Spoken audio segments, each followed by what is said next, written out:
Paradox Rift is coming soon, and one of the most anticipated deck archetypes that will be coming as part of this set is Gholdengo EX. It seems like a really easy deck to set up and one that can do a ton of damage. So today, we're going to look at 4 different deck lists from Japan, talk about what makes this deck archetype awesome, and see a couple of different ways to make it work. I'm Jet from inthirdperson.com. Make sure to like the video, subscribe to the channel, and let's talk about Gholdengo EX. Before we get into this video, quickly wanted to let you know that I am fundraising for Extra Life. 100% of the proceeds go towards the Children's Miracle Network of Hospitals, a network of 170 hospitals taking care of thousands of kids every day. Truly wonderful cause, and if you can support it, a link is in the description below. And if you donate at one of the 3 reward tiers, you can get a signed Pokemon card from me, as well as prints of my spray paint art. And I'll write a thank you note on the back of one of them if you donate at one of those 3 reward tiers. More details in the link in the description. Thank you so much for your consideration. I hope you can support this amazing cause. Now let's go back to the video. Gholdengo EX is a stage 1 Pokemon that evolves from Gimmighoul. It has 260 HP, which is maybe a little low for a stage 1 EX. However, it makes up for it for a really great ability and even better attack. Its ability coin bonus: once during your turn you can draw a card, and if this Pokemon is in the active spot, you can actually draw 2 cards, which is pretty great for draw power, especially considering its attack Make It Rain for only 1 metal energy. Discard any number of basic energy cards from your hand. This attack does 50 damage for each card you've discarded this way. This thing can hit incredibly hard, and there are a lot of ways to set up your hand so that you have a ton of energy cards to discard. Some of them include Lady, which is a card that's been reprinted at least one other time. The most recent print was in Lost Origin. This supporter card lets you grab 4 energy from your deck and put it into your hand. We also have Letter of Encouragement. This came from Obsidian Flames. If one of your Pokemon was knocked out on the previous turn, you can play this item card and grab 3 basic energy cards from your deck and put them into your hand. We also have the Earth Vessel, which is, I think it's been retranslated as Earthen Vessel. Now, this card is not going to appear in the deck list today, and that's because out in Japan, this set isn't out yet. However, I expect that when Earthen Vessel does come out in Paradox Rift for us, this card is going to be a staple in Gholdengo decks, and I think a lot of other decks are going to run this card as well, because it's absolutely crazy. You have to discard a card in order to use it, but when you do, you get to grab 2 basic energy cards from your deck and put them into your hand. Besides getting energy from the deck, there's a bunch of ways we can get energy back from the discard pile, including energy retrieval, which is an item card that lets you get 2 energy from your discard pile and put it back into your hand. We've got superior energy retrieval, which lets you have to discard 2 cards to use it, but you get to grab 4 energy from your discard pile and put it back into your hand. And we also have Clara as well, which lets you grab up to 2 Pokemon and up to 2 energy from your discard pile and put it back into your hand. So whether it's the early game and you need to grab energy from your deck, or it's in the mid to late game and you're recovering energy from your discard pile, there are a lot of ways to build up a fat hand of energy and deal massive damage. This first list is probably the most vanilla one I could find. And just to preface this, I've seen a ton of different ways of building Gholdengo. I don't know which one of these is the best because I haven't had a chance to test it yet, but of the archetypes I've seen, this one is kind of the most vanilla. There aren't very many tricks here. We do have a 4/4 line of the Gimmighoul and Gholdengo. Our primary draw engine is the Bibarel line with a 2/2 count here. We do have 1 Radiant Greninja to get energy into the discard pile and draw some cards as well. We're not going to be using Moonlight Shuriken in this deck. And then we also have Manaphy and Jirachi to protect the bench. This Jirachi is a new card coming out as part of Paradox Rift.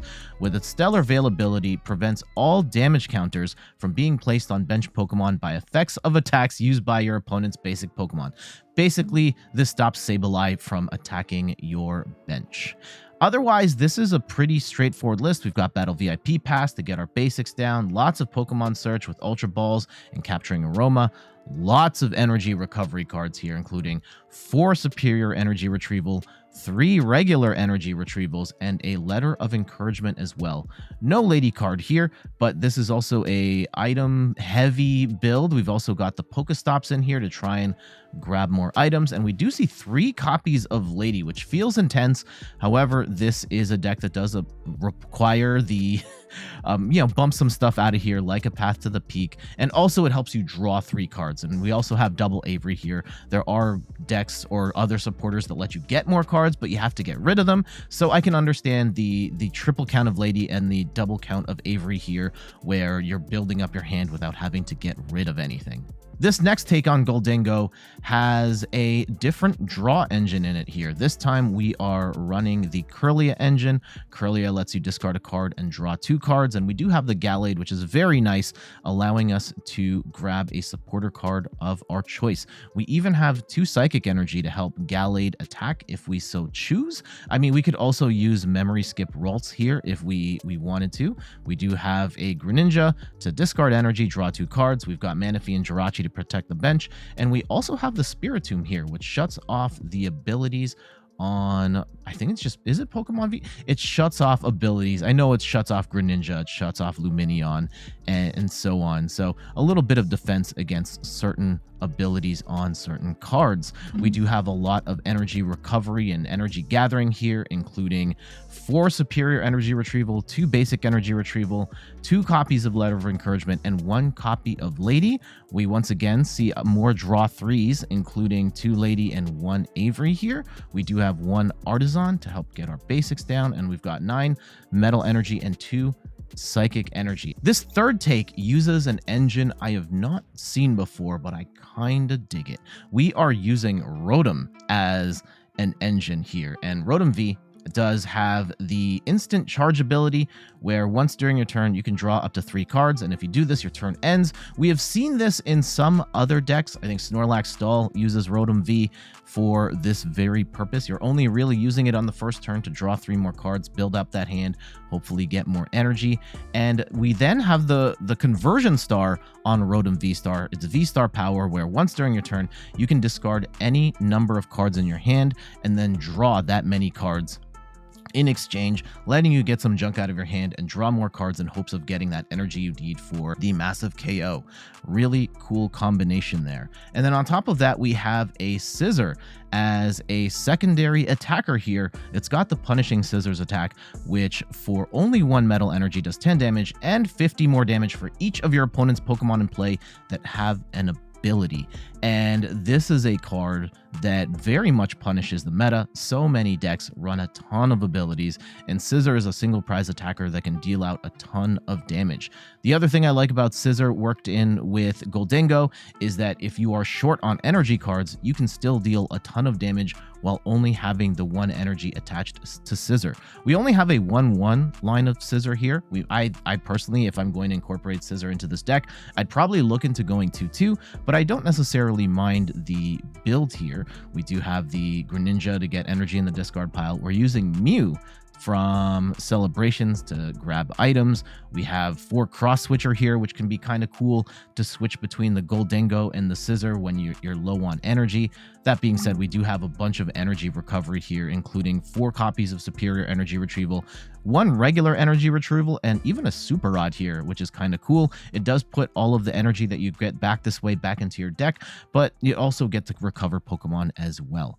And again, we see a lot of draw 3 cards here, including 4 Avery and 3 Worker. Last one we're going to look at today has a heavier count of the Punishing Scissors Scizor card that we just looked at, but the big difference here, there's no real draw engine. However, it does have a energy gathering engine in Eldegoss. This one's from Evolving Skies. It has the Cotton Lift ability, where once during your turn, you can grab up to 2 basic energy cards, reveal them, and put them into your hand, then shuffle your deck. The idea is to get 2 of these Eldegosses set up so that you're grabbing 4 energy from your deck per turn, pretty much letting you do at least 200 damage each time you attack. That being said, we also have 4 superior energy retrievals. This one actually is a little less on energy recovery. We only have 4 superior energy retrieval and 2 super rods.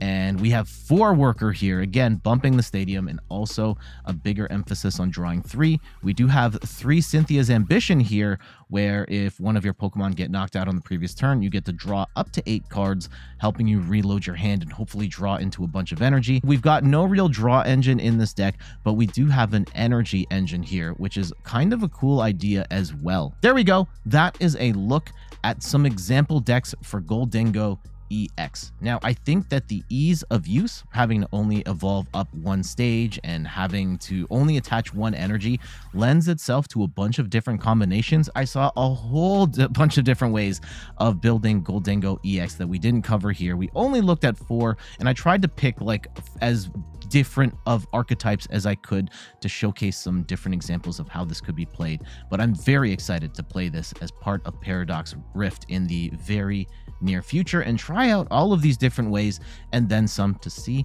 if this deck can truly shine. But for now, I gotta get going. Thank you so much for watching. Some quick plugs before we get out of here. You can find me on all the things: YouTube, TikTok, Twitter, and Instagram at InThirdPerson. You can find me on Twitch at InThirdPerson, where I stream the Pokemon trading card game every Sunday at 10 a.m. Eastern Time. And check out the website, inthirdperson.com, for more articles and videos on video games, board games, and other nerdy pursuits. So until the next one, I'll see you later. Bye-bye. Oh, oh, I hit the wrong button. Oh, well, it's done. Let's get out of here. Bye.